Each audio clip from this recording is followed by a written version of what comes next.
अमिताभ की दीवानी रेखा ने कैसे अपनी शख्सियत बदल डाली। भारतीय फिल्म इंडस्ट्री के सबसे बड़े स्कैंडल अमिताभ बच्चन और रेखा के इश्क की दास्तान कई दिलचस्प कहानियों से भरी पड़ी है। इनमें से एक ये भी है कि रेखा अमिताभ बच्चन की इतनी दीवानी हो गई थी कि इन्होंने अदाकारी के लिए अपनी पूरी शख्सियत को ही बदल कर रख दिया। यहाँ तक कि अमिताभ के सामने खुद को खूबसूरत दिखाने के लिए वो मेकअप सीखने के लिए लंदन जा पहुंची। दरअसल ये 1976 की बात है जब रेखा और अमिताभ बच्चन की फिल्म दो अनजाने 1 जनवरी को रिलीज हुई थी। फिल्म सुपरहिट तो साबित न हुई, लेकिन कहानी, अदाकारी और हिदायतकारी के एतबार से फिल्मी नकादों ने इसे काफ़ी सराहा। सबसे अहम बात ये रही कि फिल्म के बाद रेखा को बासलाहियत अदाकार तस्लीम कर लिया गया। इससे पहले इसके बारे में फिल्मी नकादों की यही राय थी कि रेखा को मुख्तसर लिबास में रक्स पेश करने और आवाम को सस्ती शोहरत फराहम करने के लिए ही फिल्मों में कास्ट किया जाता है। दो अनजाने के बाद नामवर फिल्मसाज भी रेखा की तरफ मुतवज्जे हो गए। इस वक्त अमिताभ के साथ रेखा की जबरदस्त केमिस्ट्री को भी महसूस किया गया और फिर अदाकारा की अहमियत काफी बढ़ गई। दूसरी जानिब रेखा की अपने काम से ज्यादा अमिताभ बच्चन में दिलचस्पी बढ़ गई, क्योंकि अदाकारा जो खूबियां किसी मर्द में देखना चाहती थी वो सब इन्हें अमिताभ बच्चन में ही नजर आ रही थी और वो रफ्ता रफ्ता इनकी मोहब्बत में गिरफ्तार हो गई। अमिताभ बच्चन से मिलने से पहले रेखा को ना अपने कैरियर की परवाह थी और ना ही अपनी शख्सियत की। उनका नजरिया था कि वो जैसी हैं वैसी ही रहेंगी, चाहे कोई इन्हें अच्छा समझे या बुरा। मगर अमिताभ बच्चन से इश्क में मुब्तला होने के बाद रेखा की ख्वाहिश थी कि अमिताभ हर एतबार से उन्हें एक बेहतरीन लड़की समझे, जिसके लिए उन्होंने अपनी शख्सियत बदलने का फैसला किया। और फिर अदाकारा ने अपनी उर्दू हिंदी बेहतर बनाने के साथ साथ अंग्रेजी सीखना वर्जिश शुरू कर दी। रेखा ने अपनी वर्जिश में योगा को भी शामिल किया।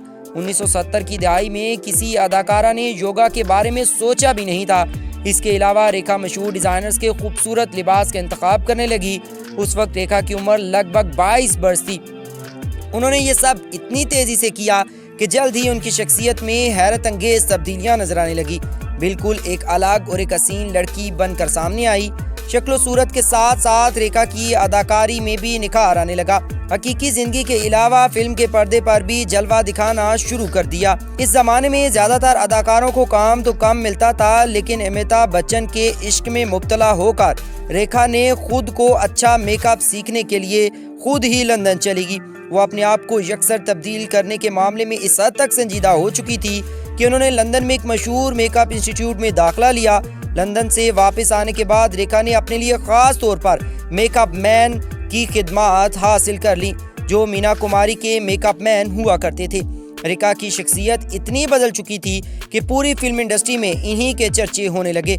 रेखा ने अपनी शख्सियत में इनकलाबी तब्दीलियों का क्रेडिट सिर्फ और सिर्फ अमिताभ बच्चन को देती थी। वो कहती थी कि अगर अमिताभ बच्चन इनकी जिंदगी में ना आते तो शायद वो कभी एक नई रेखा ना बनती। अमिताभ की दीवानी रेखा को इस बात की भी परवाह न थी कि वो शादीशुदा थे। एक इंटरव्यू में उन्होंने इंकशाफ किया कि मुझे इससे कोई फ़र्क नहीं पड़ता कि अमिताभ बच्चन शादीशुदा हैं। गुलाब तो हर हाल में गुलाब ही होता है, ख्वाह वो किसी के भी हाथ में हो। अगर आपको अच्छा लगता है तो बस अच्छा लगता है। आपको ये नहीं सोचना चाहिए कि वो आपको मिल सकता है या नहीं। गुलाब को अगर आप सिर्फ सूंघ ही सकें तो वो भी आपके लिए काफ़ी है। सच्ची मोहब्बत करने वालों के लिए महबूब की खुशबू का एक झोंका भी काफ़ी होता है। रेखा ने अमिताभ बच्चन के बारे में मजीद कहा कि मैंने इनकी पहले से बनी हुई जोड़ी तोड़ने या इनका घर उजाड़ने के लिए इनसे मोहब्बत नहीं की थी।